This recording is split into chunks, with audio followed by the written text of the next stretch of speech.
Pernah kepikiran gak sih kalau kita ngomongin soal keadilan, ada satu pertanyaan yang kelihatannya sederhana, tapi sebenarnya bikin kita mikir keras. Gini, bayangin ada sebuah kejahatan, tapi kejahatan itu gagal. Gak ada satu orang pun yang terluka, gak ada kerugian finansial sepeser pun yang benar-benar kejadian, semuanya utuh. Pertanyaannya, kalau memang gak ada yang rugi, kenapa hukum kita masih peduli banget? Kenapa negara harus repot-repot ngerahin polisi buat nyelidikin, narik jaksa buat nuntut, dan bawa hakim buat mutusin hukuman untuk sebuah kegagalan? Maksud saya, ini kan cuma niat yang gak kesampaian kan? Nah, di sesi ulasan kita kali ini, kita bakal menyelami lapisan terdalam dari filosofi hukum pidana. Kita akan membedah secara tuntas apa yang sebenarnya terjadi di ruang abu-abu.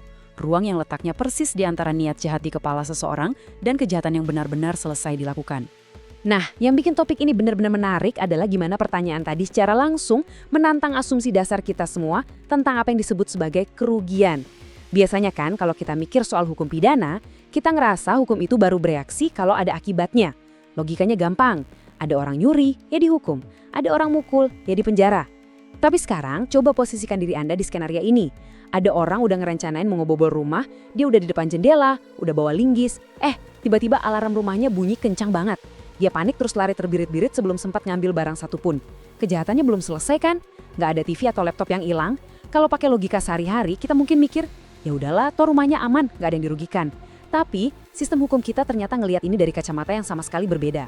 Pertanyaan filosofis inilah yang bakal bawa kita masuk ke mekanika hukum yang lumayan rumit.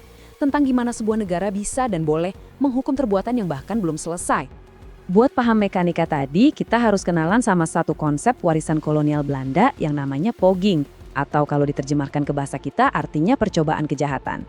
Kalau kita buka pasal 53 di KUHP kita, ada satu poin krusial yang harus banget kita pahami.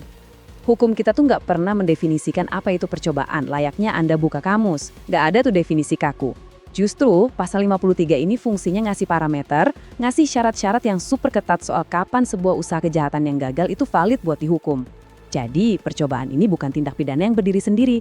Nggak ada orang yang masuk pengadilan cuma didakwa melakukan percobaan. Titik. Nggak bisa gitu. Dakwaannya pasti selalu nempel sama kejahatan utamanya. Misalnya, percobaan pembunuhan atau percobaan pencurian. Nah, pasal inilah yang jadi semacam aturan perluasan. Dia ngasih wewenang ke negara buat ngejangkau dan ngehukum si pelaku. Walaupun garis finish dari kejahatan itu belum sempat kesentuh sama sekali. Oke, biar ulasan kita terstruktur, ini dia 5 peta jalan yang bakal kita lewatin. Kita mulai dari anatomi percobaannya, terus lanjut ke 3 syarat utamanya, masuk ke hitung-hitungan hukuman, bahas pengecualiannya, dan terakhir gimana konsep ini bertransformasi di KUHP kita yang baru. Kita mulai ya. Masuk ke bagian pertama. Kita bedah dulu anatomi dari percobaan kejahatan ini dan filosofi apa sih yang ada di baliknya. Coba kita pikirin lagi deh. Kalau tujuan utama hukum pidana itu buat ngelindungin masyarakat, terus kalau kejahatannya gagal, bahayanya ada di mana? Ini sebenarnya perdebatan klasik banget di dunia hukum. Dan kutipan dari memori penjelasan undang-undang ini benar-benar brilian buat ngejawab itu. Coba perhatiin 2 frasa kuncinya, kehendak jahat dan keadaan berbahaya. Ini 2 sisi dari satu koin. Secara subjektif, hukum itu pengen banget ngehukum niat atau kehendak jahat si pelaku yang udah bener-bener teguh dan bulat. Tapi hukum gak ngehukum isi pikiran orang, makanya ada sisi objektifnya. Hukum baru bertindak karena pada detik si pelaku mulai gerak mengeksekusi niatnya, saat itu juga dia udah nyiptain bahaya yang nyata buat ketertiban masyarakat. Jadi intinya negara gak mau nunggu sampai ada korban jatuh atau ada yang berdarah-darah dulu. Begitu situasi berbahaya itu tercipta karena niat jahat dan mulai dipraktekkan, nah di titik itulah hukum langsung mengayunkan palunya. Nah sekarang di bagian 2 kita bakal lihat apa aja sih 3 pilar hukum yang bikin sebuah percobaan itu bisa dipidana. Pertanyaannya sekarang gimana cara jaksa ngebuktiin anatomi yang kita bahas tadi di ruang sidang? Kalau kita susun 3 syarat mutlak dari pasal 53 ini, kita bakal sadar satu hal. Ini tuh kayak 3 pilar bangunan. Kalau satu pilar aja runtuh, seluruh dakwaan percobaan kejahatan itu langsung hancur lebur saat itu juga. Pilar pertama, harus ada niat. Dan ini bukan sekedar angan-angan atau kepikiran sesaat ya, tapi benar-benar kesengajaan untuk berbuat jahat. Pilar kedua, ini yang paling sering jadi bahan debat panas di pengadilan. Permulaan, pelaksanaan. Hukum itu harus narik garis tebal antara yang namanya persiapan dan pelaksanaan. Bayangin gini, orang beli racun di toko, itu baru persiapan, belum bisa dipenjara karena percobaan pembunuhan. Tapi detik di mana dia naburin racun itu ke dalam gelas kopi targetnya, nah itu udah masuk permulaan pelaksanaan. Dan pilar ketiga, kejahatan itu gagal bukan karena kehendaknya sendiri. Pilar ketiga inilah yang seringkali jadi penentu nasib si terdakwa. Biar benar-benar nangkap maksud syarat ketiga tadi, bayangin ada 2 skenario yang jarak hukumnya tuh kayak bumi dan langit. Di skenario pertama, ada pelaku yang udah siap beraksi, tapi tiba-tiba dia berhenti secara sukarela. Mungkin tiba-tiba dia ingat keluarganya, nuraninya tersentuh, ngerasa bersalah, terus dia batalin niatnya saat itu juga. Di skenario kedua, ada pelaku yang terpaksa berhenti karena kondisi. Mungkin dia dengar sirene polisi makin dekat, atau korbannya keburu teriak minta tolong, atau alat congkelnya mendadak patah. Hukum ngebedain dua hal ini secara absolut, nggak ada kompromi. Kalau dia gagal karena faktor eksternal, alias di luar kehendaknya kayak skenario kedua, dia bakal dipidana. Tapi kalau dia berhenti murni dari hatinya sendiri secara sukarela, hukum malah ngasih dia semacam penghargaan dengan tidak memindananya. Kenapa bisa gitu? Karena prioritas utama hukum itu mencegah terjadinya kerugian. Sistem peradilan pengen ngasih insentif, ngasih jalan keluar darurat buat siapa aja yang mau putar balik ke jalan yang benar sebelum semuanya terlambat. Oke, lanjut ke bagian ketiga. Ini soal matematikanya hukum. Gimana sih cara sistem peradilan ngitung diskon hukuman buat kejahatan yang gagal? Coba kita ulik gimana sistem ini ngasih diskon buat kejahatan yang nggak tuntas. Berdasarkan KUHP lama kita, logika hukumnya lumayan lugas. Buat pidana pokok, kayak hukuman penjara itu sendiri, ancaman maksimalnya dikurangin sepertiga. Pengurangan sepertiga ini sebenarnya adalah bentuk keadilan yang proporsional. Kan kejahatannya belum selesai, kerugiannya belum kejadian 100%, jadi wajar dong kalau hukumannya dibikin lebih ringan dari kejahatan yang tuntas.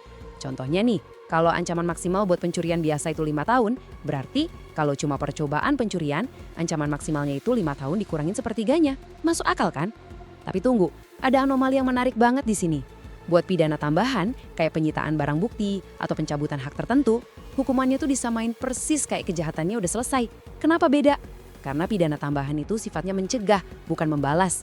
Kalau ada orang pakai mobil buat nyoba ngerampok bank, mobilnya ya tetap disita sama negara.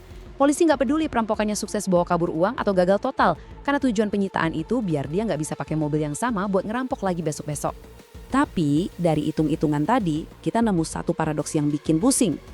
Angka 15 ini muncul sebagai solusi buat pengecualian matematis yang paling ekstrim di hukum kita. Coba pikirin deh, gimana caranya Anda ngurangin sepertiga dari hukuman mati?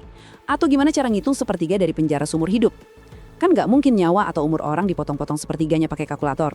Secara logika itu absurd. Makanya pasal 53 ngasih jalan keluar yang spesifik. Kalau ada sebuah kejahatan yang mana ancaman aslinya itu hukuman mati atau penjara seumur hidup, contoh klasiknya pembunuhan berencana, tapi kejahatan itu gagal, maka batasan hukuman penjara maksimal yang boleh dijatuhkan itu dikunci mutlak di angka 15 tahun. Udah, angka 15 tahun ini adalah batas atas plafon maksimal yang nggak bisa ditawar-tawar lagi buat tindak kejahatan terberat yang gagal mencapai finish. Masuk ke bagian keempat. Ternyata ada loh kondisi-kondisi pengecualian di mana percobaan kejahatan itu justru bebas dari hukuman sama sekali.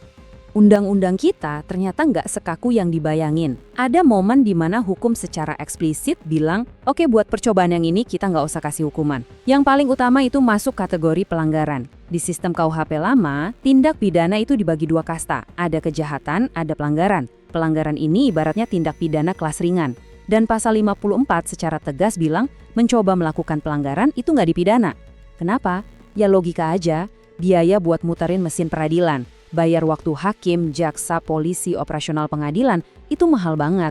Nggak sepadan rasanya dipakai buat ngurusin bahaya sosial yang cuma sepele.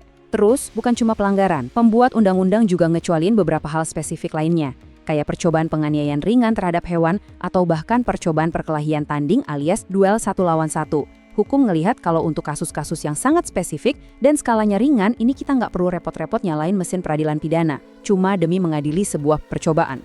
Dan di bagian kelima ini kita bakal lihat gimana semua konsep warisan kolonial tadi bertransformasi di KUHP nasional kita yang baru. Ini bisa dibilang lompatan yang bener-bener gede dalam sejarah hukum kita. Kalau kita jejerin dan bandingin evolusi hukumnya di tabel ini, perubahan yang paling kerasa itu ada di cakupan objeknya.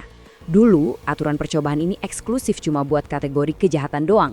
Tapi sekarang, KUHP baru kita udah ngehapus pembedaan kasta antara kejahatan dan pelanggaran. Jadi, KUHP baru ini netapin kalau konsep percobaan berlaku buat semua tindak pidana. Tapi tenang, mereka pakai semacam penyaring yang pintar banget. Percobaan untuk tindak pidana yang ancaman hukumannya cuma denda kategori 2 ke bawah, itu dikecualikan dan gak dipidana. Artinya apa? Hukum modern kita itu ngejangkau perlindungan yang lebih luas, tapi tetap realistis dan efisien dengan ngasih batas perlindungan buat perkara-perkara denda yang levelnya ringan. Ditambah lagi, di KUHP baru ini ada satu bab khusus yang cuma bahas percobaan, yang dibikin buat mempertegas batasan permulaan pelaksanaan. Soalnya jujur aja, frasa itu selama berpuluh-puluh tahun udah jadi langganan bahan debat sengit para ahli hukum di ruang sidang. Coba perhatiin perubahan bahasanya di sini. Secara hasil hitungan matematika di atas kertas, sebenarnya hasilnya sama aja sih. Misalnya hukuman 15 tahun dipotong sepertiga, atau diambil maksimal 2/3-nya, ya sama-sama ketemu angka 10 tahun. Tapi, filosofi hukum di balik teksnya itu loh yang berubah drastis. KUHP lama itu ngebawa sudut pandang yang negatif. Bahasanya dikurangi sepertiga. Kesannya kayak hukumannya disunat. Sedangkan KUHP baru bertransisi pakai bahasa yang lebih positif dan langsung ke sasaran. Pidana percobaan itu paling banyak 2/3 dari ancaman pokok. Cuma beda kata, tapi ini ngasih kepastian hukum yang jauh lebih tegas buat hakim waktu ngetok palu putusan. Bahasanya disederhanakan, tapi rasa keadilannya tetap dijaga proporsinya.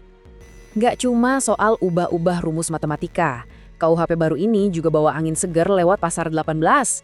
Hukum kita yang baru ini sekarang secara terang-terangan dan tertulis ngasih ruang perlindungan buat pelaku yang secara sukarela mencegah akibat dari kejahatannya. Kalau ada orang udah mulai melakukan percobaan kejahatan, terus dia sadar, mundur dan benar-benar mencegah kerugian itu sampai kejadian, dia dibebasin dari pidana. Ini bukan sekedar aturan teknis biasa loh, ini sinyal pergeseran paradigma yang masif. Artinya, hukum pidana kita pelan-pelan mulai ninggalin obsesi buat sekedar ngehukum dan masukin orang ke penjara. Kita mulai bergerak ke arah keadilan restoratif dan pemulihan. Undang-undang kita sekarang nyediain ruang pemaafan buat orang yang mau insaf dan memperbaiki kesalahannya sebelum semuanya telat. Fokusnya digeser dari yang awalnya pembalasan dendam oleh negara, jadi fokus ke pemulihan keadaan. Pada akhirnya, setelah kita panjang lebar ngebedah anatominya, ngitung matematikanya, sampai ngeliat transformasi hukum percobaan ini, kita ditinggalkan dengan satu pertanyaan yang lumayan bikin merinding. Soal apa sebenarnya esensi sistem peradilan kita? Sesi bedah materi kita kali ini nunjukin banget kalau ruang kosong yang ada di antara sebuah niat jahat dan kejahatan yang udah selesai itu ternyata bukan cuma ruang buat polisi pusing nyari alat bukti. Bukan, justru di ruang kosong itulah letak tegangan paling kuat antara kewajiban mutlak negara buat menindak tegas niat jahat berhadapan dengan kewajiban moral untuk ngasih ruang bagi penebusan kesalahan manusia. KUHP baru kita lagi nyoba buat jalan seimbang di atas tali yang tipis itu. Nah, setelah ngerti semua ini, gimana menurut Anda? Apakah ngasih diskon hukuman buat kejahatan yang cuma sekedar percobaan itu udah adil buat korban dan masyarakat? Atau jangan-jangan malah ngasih celah?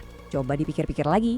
Terima kasih banyak udah ngikutin ulasan mendalam kita kali ini. Tetap kritis dan sampai ketemu di bedah materi seru kita yang selanjutnya.